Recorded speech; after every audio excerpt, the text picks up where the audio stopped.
Hi, everyone. So this week we're going to be talking a little bit about Chapter 8, which includes just more detail and more information about intimate partner violence. This is a little bit of a shorter video because I do go over a lot of stuff in the Chapter 1. So this is just going to be reinforcing a lot of the stuff that I talked about in Chapter 1 and highlighting a couple of other areas as well. So this chapter 8, discusses a little bit of the background of the battered women's movement first, and then it discusses health and safety issues that affect survivors of IPV. It talks about rates of IPV among groups of American women. And then it describes how intimate family violence victimization may impact males differently as compared to females.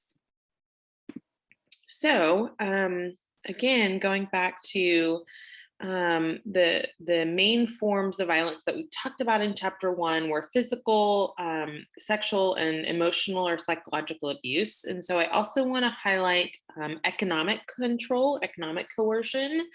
There's been a lot of research out there that's been done that talks about how economic control could be its own form of violence in and of itself. So a fourth category of abuse.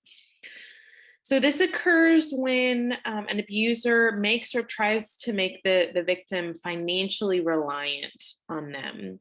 So it includes financial dependency.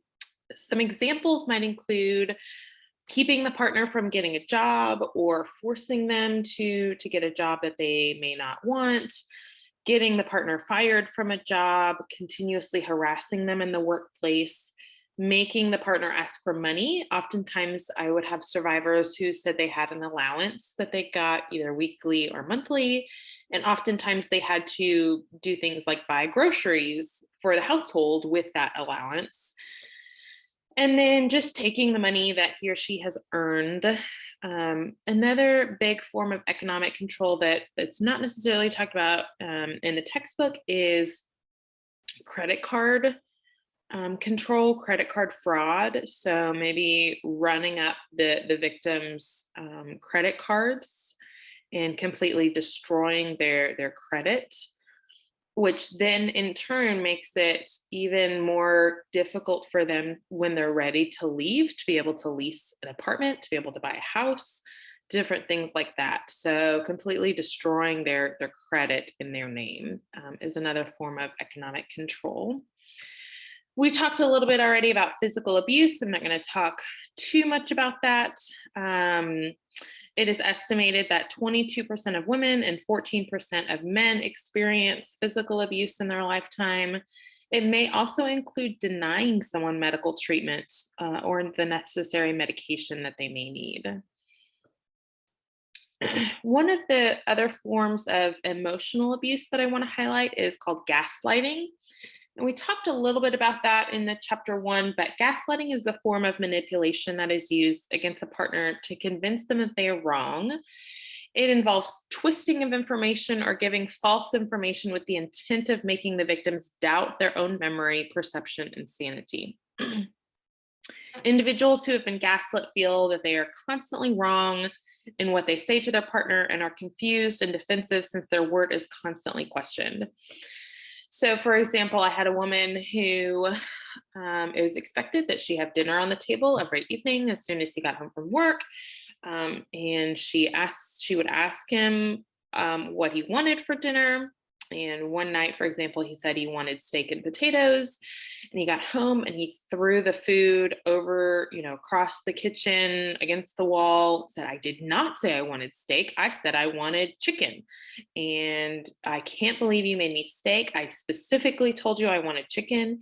And so then there's this, that's called being gaslit, when you're literally questioning your own, I swear you told me steak. I remember her saying in the session, "I swear he's told me steak," but he said it with such confidence that it really had me questioning whether or not he did or not.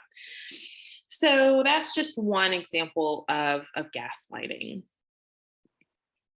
Again, we talked a little bit about sexual abuse. It's an all-encompassing all encompassing, but it's not necessarily a legal term. Legal definitions of sexual abuse vary from state to state. Oftentimes it may be called sexual assault or family violence.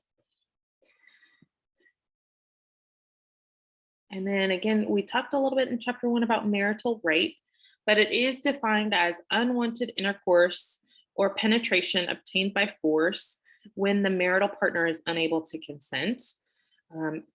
The couple of interesting things, it was not considered a crime until the 1970s, which was not that long ago. And it did not become a crime in all 50 states until 1993. So those were two really eye-opening statistics that I wanted to kind of bring to your attention regarding marital rape. There's also reproductive coercion. And so we see this both in males and females, actually.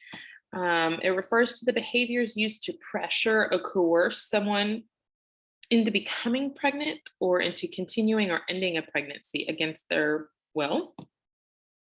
And so this might include not taking their birth control pills when they say they are. It might include birth control sabotage, control of pregnancy outcomes, different things like that. So that is absolutely another form of violence that we're seeing, particularly with regard to sexual abuse.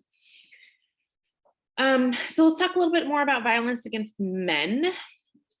In the 2013 VAWA bill, it did include anti-discrimination provisions regardless of race, gender, or sexual orientation. More than 1 in 4 heterosexual men in the United States have experienced rape, physical violence, and or stalking by a partner in their lifetime. And men are less likely to report the violence and seek services due to the stigma and then the fear of not being believed. So those are some things that we're really working on trying to kind of normalize in our society, men coming forward as well. So again, this was just a brief overview of some more concepts that are in chapter 8 and kind of highlight some more information that I talked about from chapter 1 as well. I hope you guys have a great week, and I'll talk to you guys soon.